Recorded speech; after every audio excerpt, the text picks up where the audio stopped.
नमस्कार दोस्तों। जिस किसी के भी, चाहे उसका कोई भी गोत्र हो और कोई भी उसका वर्ण हो, यदि उसके कुल देवी दोष है, पूछा या खुद के स्वयं के ज्ञान के अनुसार ये मालूम हो गया कि हमारे कुल देवी दोष है। कुल देवी दोष घर परिवार में एक जो हमारे प्रवर हैं, अब वर्तमान में त्रिप्रवर और 5 प्रवर चल रहे हैं, तो ये तीनों प्रवर में रहेगा। और उसका एक आपको सर्वसुलभ बताता हूं, एक छोटा सा उपाय है जिसके कर लेने मात्र से ही इस दोष में बहुत ही अच्छा मतलब इसका लाभ देखने को आ रहा है, जिसे हम काफी दिनों से करवा रहे हैं। कि सबसे प्रमुख, यदि मालूम हो गया भाई, कहीं भी हमने ज्योतिषकार से पूछ लिया या कोई शक्ति प्रधान कोई स्थान है, वहां पर हमने उस शक्ति से पूछा तो उन्होंने कहा कि भैया कुल देवी दोष है आपके। या जैसे आजकल सब पढ़े लिखे आदमी हैं, उन्हें स्वयं भी मालूम हो जाता है कि हमारे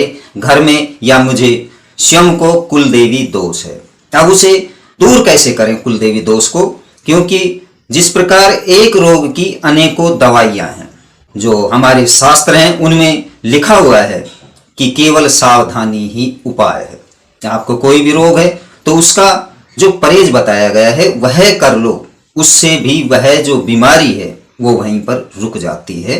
उसका निवारण नहीं होगा तो वो आगे बढ़ेगी नहीं, या अगर उसका निवारण करेंगे, जिसको परहेज बोला जाता है हमारी भाषा में, तो वो है बीमारी हमारे को होगी नहीं। तो इसलिए आपको बताता हूं कि यदि आपके घर परिवार में या आपको स्वयं को कुल देवी दोष है तो उसे दूर करने के लिए अब वर्तमान में नवरात्रे चल रहे हैं। माता के जो देवी के नवरात्रे हैं, या किसी भी देवी की आपकी मानता है, छठ माई की है या सप्तमी कालरात्रि माई की है, अष्टमी माता की है या नवमी माता की आपकी मानता है, तो केवल उसी दिन आपको यह उपाय करना है। आपके पुरुष सदस्य जितने भी हैं, स्त्री सदस्य जितने भी हैं, आप नवरात्र कर रहे हो या नहीं कर रहे हो, आपने चौकी माता की लगाई है या नहीं लगाई है, आप ज्योति जो कहते हैं भजन कीर्तन या गुणगान जो उनका, या दुर्गा सप्तशती का पाठ वगैरह या माला का जाप वगैरह किए जाते हैं,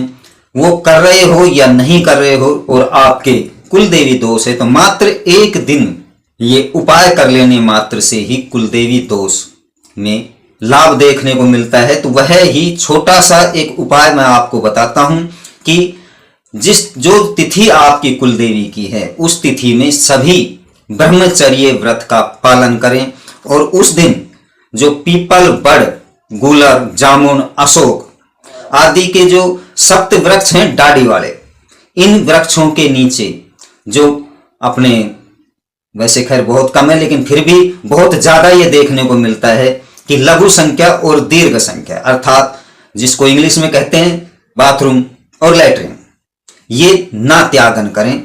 तो इस उपाय के कर लेने मात्र से भी कुल देवी दोष में लाभ देखने को मिलता है या इसका निवारण होता है। यह छोटा सा उपाय है, इसे करें और लाभ उठाएं।